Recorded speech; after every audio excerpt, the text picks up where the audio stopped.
আসসালামু আলাইকুম। Hi viewers, Atif and Atika blogs থেকে আমি আবারও চলে আসলাম। আশা করি আপনারা সবাই ভালো আছেন। আলহামদুলিল্লাহ, আমিও ভালো আছি।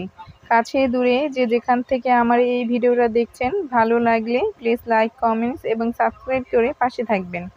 তো আজকে আমি তেলাপিয়া মাছ ভুনা করব। এখানে মাছগুলো ভালোভাবে ধুয়ে হলুদ, মরিচ, লবণ মাখিয়ে এরপর আমি তেলে ভেজে নিচ্ছি। মাছগুলো উল্টে পাল্টে কড়া করে ভেজে নিব।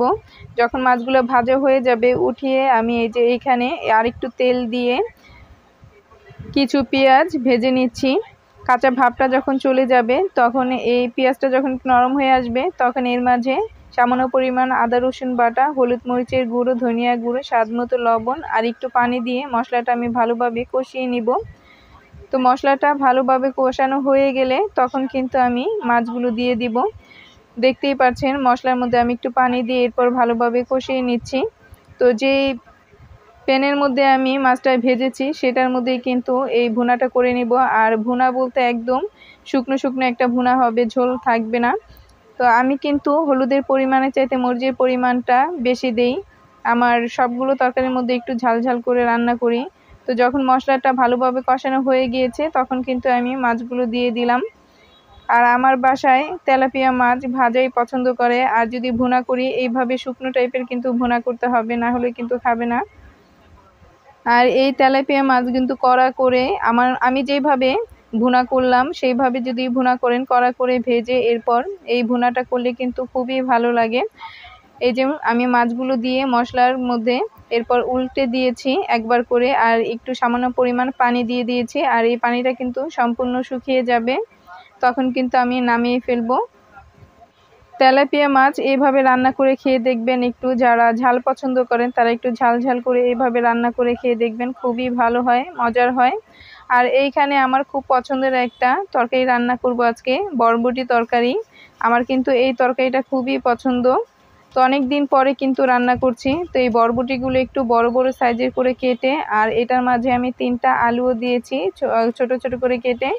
তো মশলাটা আমি যেভাবে কষাই সেভাবে কষিয়ে এরপর এই বরবটিগুলো দিয়ে দিয়েছি। এখন নেড়ে চেড়ে ভালোভাবে আমি কষিয়ে নিব। আর এই বরবটির মধ্যে 1 পিস মাছ দিয়ে আজকে রান্না করব। মাছটা কিন্তু একদম ভেঙে দিব। এই যে মাছটা দিয়ে দিলাম, একবারে কষিয়ে নিব। আর এই মাছটা কিন্তু সম্পূর্ণ ভেঙে যাবে। তো এইভাবে কিন্তু বরবটি রান্না করলে খুবই ভালো লাগে। এটার মধ্যে কিন্তু তেমন একটা ঝোল রাখবো না, এমনি কিন্তু আমি ডাল রান্না করেছি, এই জন্য কিন্তু আমি কোনো তরকারির মধ্যে তেমন একটা ঝোল রাখতেছি না। এমনি তো যে তেলাপিয়া মাছের মধ্যে ঝোল রাখলে খাবে না, আর এই তরকারিটা তো আতিফার বাবা খাবে না, তা আমিই খাবো আর আতিফা খাবে। তো এটার মধ্যে কিন্তু মোটামুটি ঝোল থাকবে, তেমন একটা না। এই যে ঝোলটা দিয়েছি পানিটা, সেটা কিন্তু অনেকটা শুকিয়ে যাবে। আর যখন আলু বরবটি সিদ্ধ হয়ে যাবে তখন কিছু কাঁচামরিচ আমি এটার মাঝে দিয়ে দিব।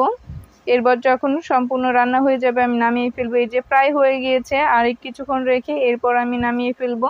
তো দেখতেই পাচ্ছেন তরকারির ঝোলটা কতটা কমে গিয়েছে, আরও কিছুটা কমবে, এরপর নামিয়ে ফেলবো। বরবটি আমার কাছে খুবই ভালো লাগে।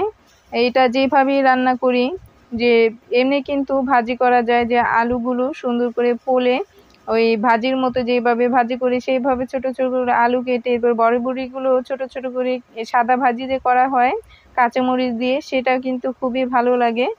গরম ভাতের সাথে খেয়ে দেখবেন ওইভাবে ভাজি করে। আর আমি এইভাবে যেটা রান্না করেছি সেইভাবে রান্না করে খেয়ে দেখবেন, খুবই মজার।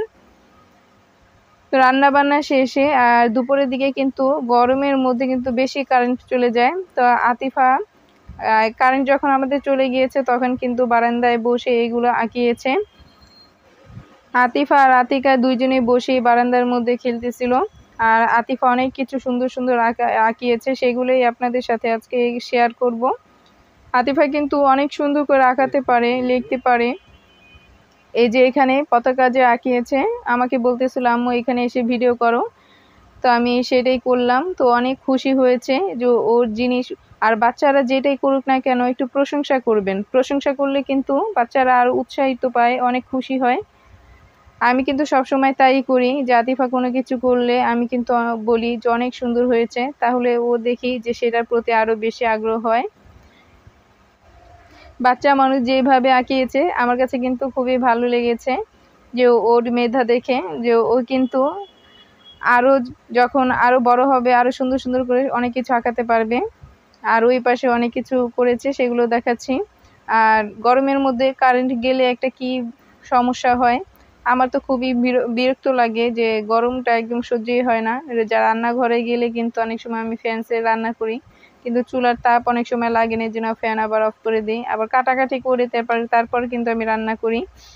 এই যে দেখেন এখানে মাছ, এরপর গাছ, ওইটা মনে হয় সূর্য, দেখেন কত কিছু ও লিখেছে এখানে। আর এই যে আরো আঁকাচ্ছে ওইখানে।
আতিফা যখন বাসায় থাকে তখন কিন্তু আতিকাকে নিয়ে খেলা করে, আর আমি এই ফাঁকে কিন্তু অনেক কাজ করে ফেলতে পারি। আর আতিফা যখন মাদ্রাসায় থাকে তখন কিন্তু আতিকাকে নিয়ে আমার রান্না করতে হয়, আর ও কিন্তু অনেক বিরক্ত করে। দেখা যায় আমি কাটাকাটি করলে সেগুলো গিয়ে ধরে, বুঝে না। ও আমি যেভাবে কাটাকাটি করি ও সেইভাবে করতে যায়। আশা করি আমার ভিডিওটা না টেনে সম্পূর্ণটা দেখবেন, আর ভালো লেগে থাকলে অবশ্যই সাবস্ক্রাইব করে পাশে থাকবেন। আর আমার একটা ফেসবুক পেজ আছে এই নামেই, যে আতিফা অ্যান্ড আতিকা ব্লগস। তো আমার পেজটাকে সবাই ফলো দিয়ে, লাইক দিয়ে, ফলো দিয়ে সাথে থাকবেন। সবাই ভালো থাকবেন, সুস্থ থাকবেন, 5 ওয়াক্ত নামাজ পড়বেন। আজকে এই পর্যন্তই।